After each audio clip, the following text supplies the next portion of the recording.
Hey everybody, welcome back to Sounds Like a Drum, Cadence Independent Media Production, Cymbal Series Day. Today we're talking about one of my favorite things in the world. We're talking about hi-hats. And specifically, we're talking about articulation between sizes of hi-hats.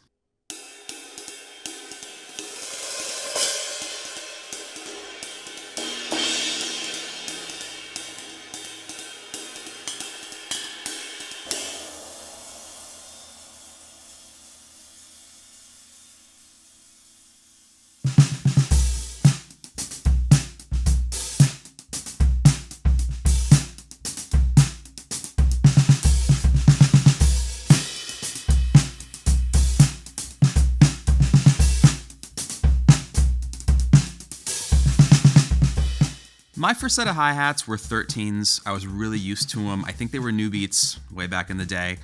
And the first time I played 14s, which I found out were more common basically, they felt really crazy to me because I just wasn't used to the size and the shape and the weight and all of that stuff.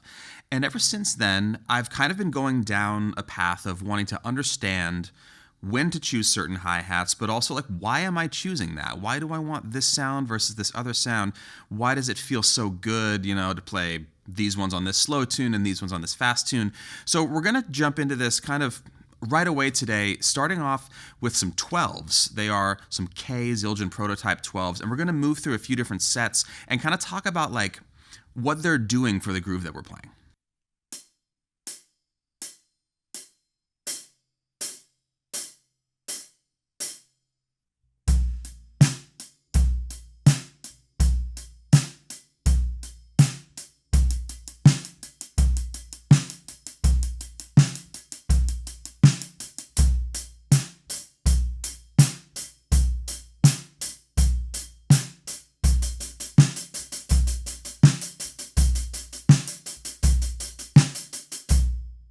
For visual reference, these are the first offenders here. Again, they are 12s.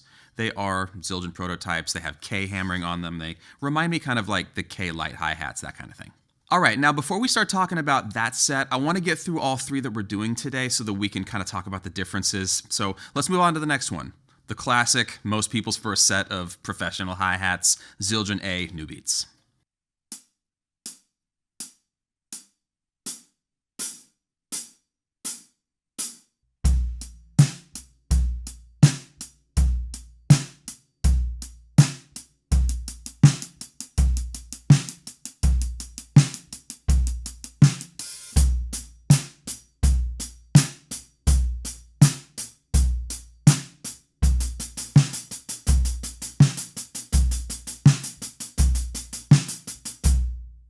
And now to door number 3. These are actually mine from home. I've had these for 13 years. These are Istanbul AKG C414 ohms, 15-inch.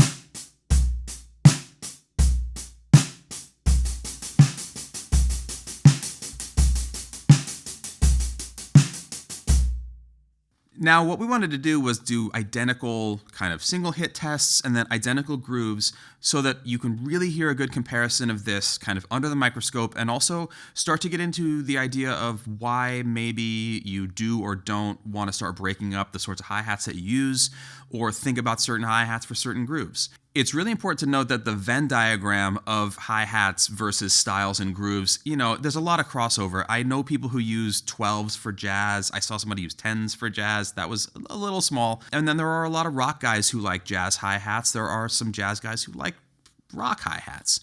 But the question today is, what are we looking for when we play one set versus another? And after some back and forth here, we decided that articulation is kind of like the number one thing that we're talking about here because it kind of translates to a lot of other ways of behavior that exists in the hi-hat, whether it's sustain or brightness, darkness, whatever. At the end of the day, a lot of the time, articulation is what we want out of the hi-hats, and we want a certain sort. And between different kinds, you're going to get different sorts of articulation.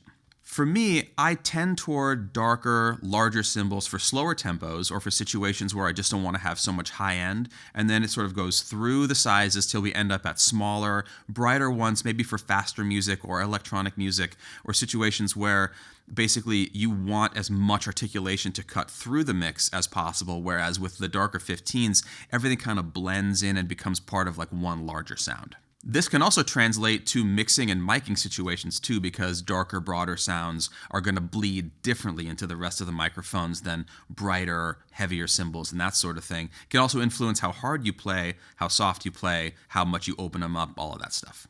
So first up for comparisons here, let's just hear the single hits back to back.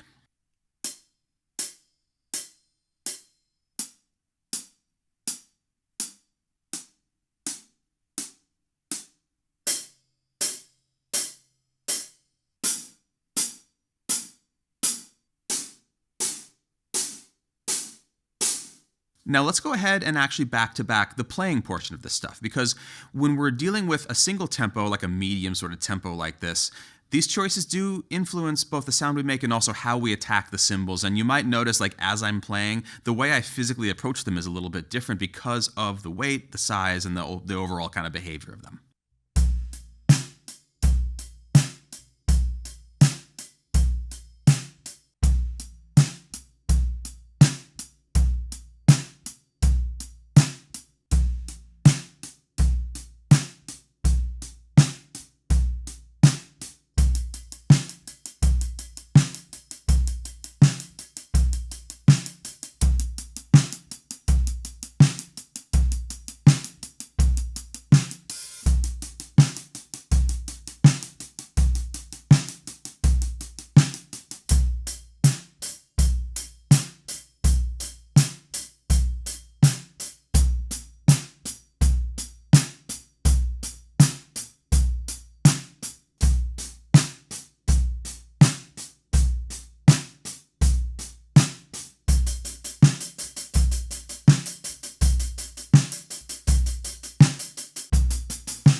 To me, all of these work for this tempo and this kind of groove. So at this point, it's not about am I playing the right cymbals anymore. It's about, do I want this sound or do I want that sound? Do I want to swap out a top or a bottom or experiment a little bit?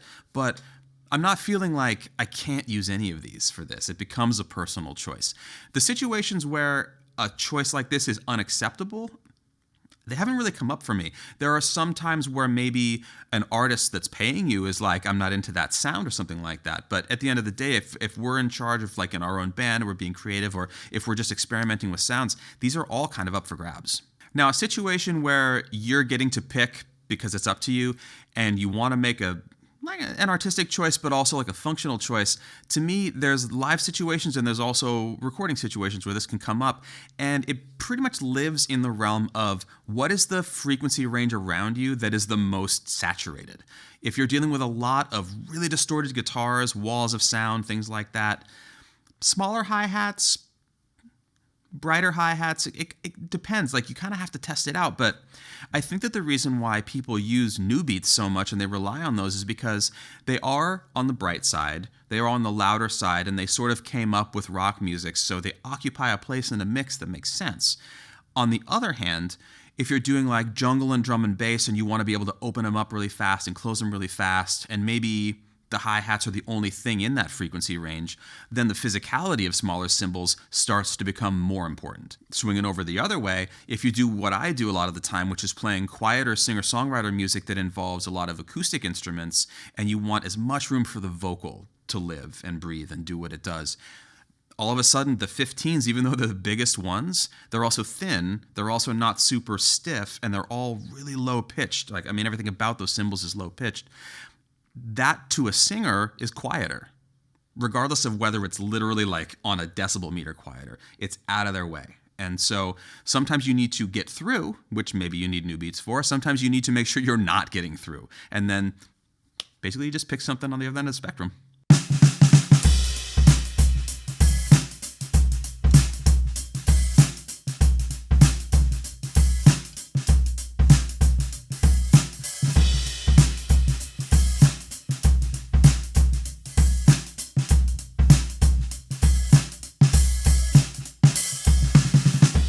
Additionally, if you're a person who generally plays within a narrow dynamic on the hi-hats, having a couple of choices that are physically quieter than others can be great, especially in the studio, because they are a prime offender for bleeding into the snare mic, overtaking the overheads. And a lot of times in live situations, you can kind of get away with really swinging for the fences on the hi-hats, but they are going to get up in everything. And if you have beefy 15s on there, or if you have really bright, really heavy 14s, it starts to be hard to manage, and then they're going to have to EQ the snare differently. There's going to be a whole mess of things that go into that. Now, for me, that took me in the direction of learning to have a wider dynamic range on the hi-hats. And that does mean for me that if I'm using bright 14s or if I'm using really dark 15s, I kind of know how to get the volume out of them that I want to get. But there is a component to it too of like choosing super duper thin hi-hats in the studio, even if it's a rock situation where they might actually be the right choice.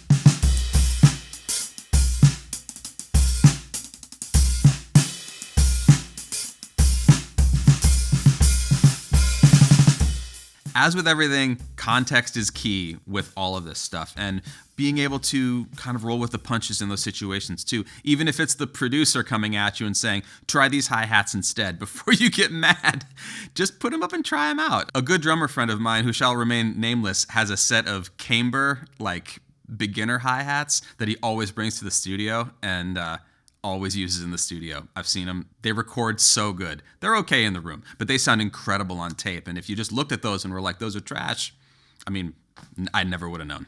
Now, there's further in either direction that you could go with this. You could be doing little 10s if you wanted to go really, really, really tight, or if you were playing like a certain kind of electronic music where you wanted like a more sample kind of sound. You got guys out there doing like 19-inch crashes on their hi-hat stand. I did that at a session once, and it was fun for, 8 bars of a tune, make loops or whatever. But generally speaking, I find everything that I need between like 12 and 15 inches. I generally play 14s or 15s, and then the 12s come out for special occasions. But this goes to show you that the approach that you play with, combined with the cymbals that you choose, is going to get you a versatile sound, and it's going to fit into what you're doing, whether you love 12s or 15s. It's the choice, and then just a little bit of approach in there to make sure that you can kind of fit that peg into whatever style you're playing. All right, that about wraps it up. Thanks so much for coming along on today's hi-hat adventure, not the first, but one of many that are going to be coming. And thanks so much to the patrons for making all this possible. We really, really appreciate it. And if anybody would like to chime in on their hi-hat choices that they've made, whether they worked out well or not, we would love to know, because the discussion of versatility in these instruments is something we're thinking about all the time, no matter what kind of music you're making. And we want to hear your stories.